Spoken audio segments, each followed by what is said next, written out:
যে গ্যাসের দাম আবার বাড়ছে।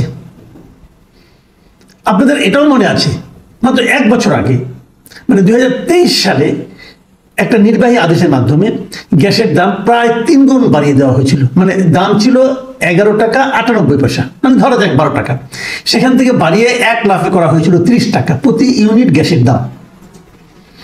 এবং আপনারা তো বলবেন যে গ্যাসের দাম এত দাম তো আমরা অবশ্য যারা নাকি আমরা গৃহস্থ যারা আছেন তারা হয়তো একটু কম দিচ্ছেন, কারণ রান্নার জন্য খুব বেশি একটা গ্যাস লাগে না। গ্যাসটা মূলত লাগে শিল্প কারখানায়, এবং শিল্প কারখানায় যে দামটা বাড়ে সেটা কিন্তু আলটিমেটলি আমরাই এর জন্য ক্ষতিগ্রস্ত হই। মানে আমরাই দিই। কিভাবে দিই? ধরেন একটা শিল্পে যা কিছু তৈরি হচ্ছে, যে কোনো প্রোডাক্ট তৈরি হচ্ছে, যেটা নাকি আমাদের লোকাল মার্কেটে মানে আমাদের বাজারে আমাদের কিনতে হচ্ছে, সেটা কিন্তু শিল্পে কিন্তু গ্যাস লাগছে জ্বালানি হিসাবে। তো জ্বালানিতে যদি আগে যে গ্যাসটা সে 12 টাকা দিয়ে কিনতো, যখন সে 30 টাকা দিয়ে কেনা শুরু করলো, দামটা জিনিসটা বেড়ে গেল। তার প্রভাবটা তো আমরা দেখেছি গত 1 বছর প্রত্যেকটা জিনিসের দাম হুহু করে বেড়েছে। মূল কারণ গ্যাসের দাম বেড়ে যাওয়া, জ্বালানির দাম বেড়ে যাওয়া। কাজে জ্বালানির দাম বাড়লে সমাজের প্রত্যেকটা ক্ষেত্রে পণ্য মূল্য বেড়ে যায়। যে পরিমাণ যে হারে বাড়বে জ্বালানির দাম, সেই হারেই বাড়বে ওটার দামও। এখন এই সরকার, এই যে অন্তর্বর্তীকালীন সরকার, যেটাকে আমরা জনগণের সরকার বলছি, আগের বার হাসিনা সরকার করেছে, তাকে তো আমরা গালাগালি করে এক ধরনের মনে শান্তি পাচ্ছি, ভালো কথা। তো এই জনগণের সরকার করছে এটা কি? তারা আবার গ্যাসের দাম বাড়াতে যাচ্ছে। এবার কত বাড়াতে যাচ্ছে? এক দফায় কিন্তু বেড়ে 30 টাকা হয়েছে, এখন সেটাকে তারা আরো বাড়িয়ে 75 টাকা 72 পয়সা করতে চায়। মানে এখন যা আছে তারা 2.5 গুণ করতে চায়। তো যদি গ্যাসের দাম, জ্বালানির দাম যদি 2.5 গুণ বেড়ে যায়, তাহলে গ্যাস নির্ভর যে শিল্পগুলো আছে সেগুলোতে যে পণ্য উৎপাদিত হবে সেগুলোর দাম বাড়বে না? বাড়বে। কে কিনবে? আমি আপনি কিনবো। তার মানে এই বাড়তি দামটা আলটিমেটলি কিন্তু আমার আপনার কাছ থেকে সরকার নিচ্ছে। কেন নিচ্ছে? এই কারণে নিচ্ছে যে তারা ভর্তুকি দিতে চাচ্ছে না। আমাদের যে গ্যাস উৎপাদিত হয় তা দিয়ে আমাদের পুরোটা চলে না। 25% মতো গ্যাস বাইরে থেকে আমদানি করতে হয়। আমদানি গ্যাসটা বাড়তি টাকা দিয়ে আমদানি করতে হয়, অনেক দাম দিয়ে আমদানি করতে হয়। এটা নিয়ে আরেক বিতর্ক। বিদেশ থেকে আপনি কিনছেন, এটাকে বাড়তি দামে কিনছেন না ঠিক দামে কিনছেন, এটা নিয়ে কিন্তু আরো অনেক বিতর্ক আছে। সে আলোচনায় না যায়, কিন্তু ওটা শুনলে মাথা আরো গরম হয়ে যাবে। সে আলোচনায় যাচ্ছি না। কিন্তু এই যে মানে ভর্তুকিটুকু দিতে চাচ্ছে না সরকার, তার মানে কি সরকার জনগণের সঙ্গে ব্যবসা করছে। আরেকটা কথা, যতটুকু ভর্তুকি দিতে হতো, যদি সেটা সরকার অতটুকু ভর্তুকি দিত, তাহলে সামগ্রিকভাবে অর্থনীতিতে যে নেতিবাচক প্রভাবটা এখন পড়ছে তার চেয়ে নিশ্চয়ই অনেক কম ক্ষতি হতো।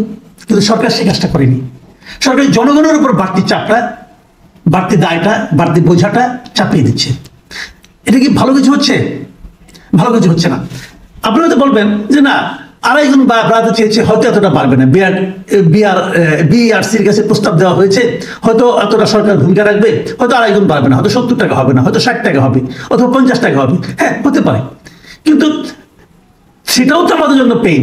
এবং তারও যে বড় কথা হলো, এই ধরনের উদ্ভট প্রস্তাব, এই ধরনের অমানবিক প্রস্তাব যারা দিয়েছে তারা কি দেশের নাগরিক না? তারা কি জনগণের সমস্যাটা বুঝবে না?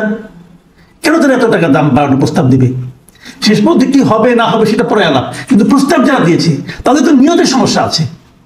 তাদেরকে ধরে ধরে জিজ্ঞাসা করা উচিত, তুমি এই দেশে বাস করে এই দেশের মানুষের সমস্যার কথা না বুঝি তুমি কেবল তোমার প্রতিষ্ঠানের লাভের কথা চিন্তা করছো কোন বিবেচনায়? আর এই সময়ে আমাদের বাণিজ্য মন্ত্রী, মহান বাণিজ্য মন্ত্রী, আমরা কিন্তু একজন খুব স্মার্ট, সুপার স্মার্ট বাণিজ্য মন্ত্রী পেয়েছি। এটা আমি শুনেছি, ওনার নিয়োগের সময় শুনেছি। উনি নাকি শেখ বশিরউদ্দিন সাহেব, আকিজ সাহেবের ছেলে ছিলেন, উনি খুবই জ্ঞানী লোক এবং খুবই নাকি ভালো ব্যবসায়ী। এই ব্যবসায়ী বাণিজ্য মন্ত্রী কি বলেছেন শুনেন। তিনি একটা পুরাটা দায় চাপিয়েছেন আগের সরকারের উপর। বলছেন কি, বিগত সরকারের সময় আনুমানিক 28 লাখ কোটি টাকা লুটপাট হয়েছে, এটির ভার সবাইকে নিতে হবে, না হয় অর্থনীতি আরো খাদে পড়বে। মানে আগের সরকার, মানে যা কিছুই হোক, এখন একটা সহজ পদ্ধতি তারা পাইছে, আগের সরকার এটা করছে, আগের সরকার করার কারণে আমরা এখনো ঝামেলায় আছি, অমুক আছে। তাহলে তুমি আগের সরকারের কাজেই তুমি করতেছো। আগের সরকার কি কি ক্ষতি করেছে সেটা থেকে উত্তরণের জন্য তো তোমাকে আনা হয়েছে। তোমাকে কি আরো বেশি পেইন দেওয়ার জন্য আনা হয়েছে? জনগণের সংকটকে বাড়ানোর জন্য তোমাদের আনা হয়েছে? ওই এক অজুহাত, এক কুমিরের বাচ্চা কতবার দেখাবা? আগের সরকার এক কুমিরের বাচ্চা পাইছে, যেটা নাকি নিজে কিছু করতে না পারে, আগের সরকার এটা করেছিল বলে আমরা এই সমস্যায় পড়েছি। ওই সমস্যা থেকে কিভাবে উত্তরণ ঘটাতে হবে সেটা দেখার জন্যই তো আপনাকে আনা হয়েছে। সেই জন্যই তো আপনি এত স্মার্ট লোক, আপনার এত সুনাম শুনেছি। কি দেখাচ্ছেন রে ভাই? আগের মতো তো চালাচ্ছেন। আগে বছর আছে কথাবার্তা যেগুলি বলেন, এই সমস্ত কথাগুলো আগে মাথা আছে। একটা উদাহরণ দিয়ে বলি, উনি যে অনুষ্ঠানের কথা বলেছেন সেই অনুষ্ঠানে ব্যবসায়ীদের একটা অনুষ্ঠান ছিল, সেখানে উনি বলেছেন দ্বিতীয় প্রজন্মকে ব্যবসায় উনি আসার আহ্বান জানিয়েছেন, এবং আহ্বান জানিয়ে বলছেন যে এদের ব্যবসায় না আনতে পারলে তার দায় সবাইকে নিতে হবে, সম্পর্ক দিয়ে নয় সক্ষমতার মাধ্যমে ব্যবসা পরিচালনা করতে হবে, এগুলি বলছেন উনি। ভালো কথা, দ্বিতীয় প্রজন্ম যদি আনবেন, প্রথম প্রজন্ম তো গ্যাসের দামের জন্য টিকে থাকতে পারতেছে না। আপনি যদি গ্যাসের দাম বাড়ান তার রিয়াকশনটা কি হবে একবার চিন্তা করে দেখছেন আপনি? শিল্প কারখানাগুলো টিকবে? তার মধ্যে আপনি আশা করতেছেন এই সংকটের মধ্যে দ্বিতীয় প্রজন্ম আসবে? কিভাবে আসবে? আপনি কি ব্যবসার জন্য কোনো অনুকূল পরিবেশ রাখতে পারছেন? পারছেন না তো, পারছেন না তো। এই যে আপনি সিন্ডিকেটকে হেল্প করছেন, আর কাউকে হেল্প করছেন না। সিন্ডিকেটকে হেল্প করতে যায় কিন্তু আপনি তেলের দাম বাড়াই দিচ্ছেন। আগে সরকার কি করেছিল? গ্যাসের ঘাটতির কথা বলেছিল, বলে দাম বাড়িয়েছিল, বলে যে আমরা দামটা বাড়াচ্ছি, সবাইকে আমরা নিরবিচ্ছিন্ন গ্যাস দেবো। দিতে পেরেছে? পারেনি। কেন পারেনি? ভাই ঘাটতি তো ঘাটতি, দাম বাড়লে কি ঘাটতি কমবে? আবার এখন যখন আপনি বাড়াচ্ছেন, এখনো তো আপনি ঘাটতির মধ্যেই রাখবেন। দাম বাড়লে ঘাটতি কমবে? কমবে না তো। আপনি তো ইম্পোর্ট বাড়াতে পারবেন না। আপনি ইম্পোর্টের চুক্তি চেঞ্জ করতে পারবেন, অথবা নতুন জায়গা থেকে ইম্পোর্ট করেন আপনি কম দামে, তা পারছেন?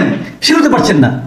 তো এইগুলো যেগুলো হবে, যখন গ্যাসের দাম বাড়বে, আবার যেগুলো আমাদের রপ্তানি মুখী যে বাণিজ্যগুলো আছে, যে যেমন আপনি গার্মেন্ট ফ্যাক্টরি যেগুলো আছে, এরা তো বাইরে এগুলি এক্সপোর্ট করে, তো তারা তো একটা দাম ধরে প্রতিযোগিতামূলক বাণিজ্যে বিদেশ থেকে আমাদের কাজগুলো নিয়ে আসে, যেটা নাকি মনে করেন ভারত যেত, চীন যেত, ওটা আমরা নিয়ে আসি, কারণ আমরা কম দামে দেবো, ওই জন্য আনি। যদি গ্যাসের দাম বেড়ে যায় তাহলে সে কম দামে দিতে পারবে? এই আপনি একদিক দিয়ে তো সব দিক দিয়ে ঝামেলা পড়বে। তো এই যে প্ল্যানগুলো করতে হয় দীর্ঘমেয়াদী।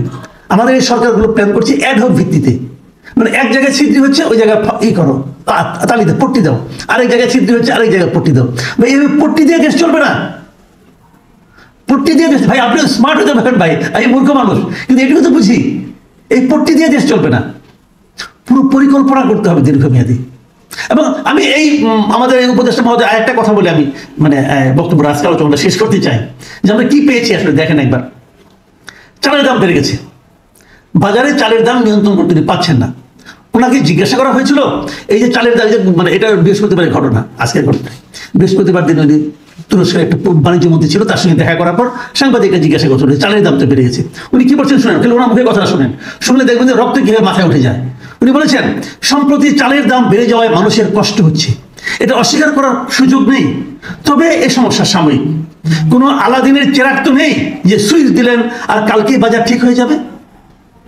ভাই আমি কি বলেছি যে আপনার কাছে আলাদিনের চেরাগ আছে? বলিনি তো। চেরাগ ছাড়াই তো আমরা অনেক দৈত্য দেখতে পাচ্ছি, তার মধ্যে সবচেয়ে বড় দৈত্য তো আপনি নিজে। আপনি করতেছেন না কি রে ভাই? আমি তো আলাদিনের চেরাগের মাধ্যমে ম্যাজিকের মতো দাম কমাতে বলি নাই, আপনি করতেছেন নাকি সেটা একটু দেখান না রে ভাই। এই মুখের কথায় তো চেরা ভিজবে না। আপনার এই কথাগুলি শুনে, আপনি এই কথাগুলি শুনলে পরে দেশের একজন মানুষ খুশি হবে, একজন মানুষ মনে করবে যে এই লোকটা আমার জন্য কিছু করতেছে। আপনার কাজটা কি? মানুষের সংকট মেটানো, পাশাপাশি মানুষকে একটা ভরসা দেওয়া।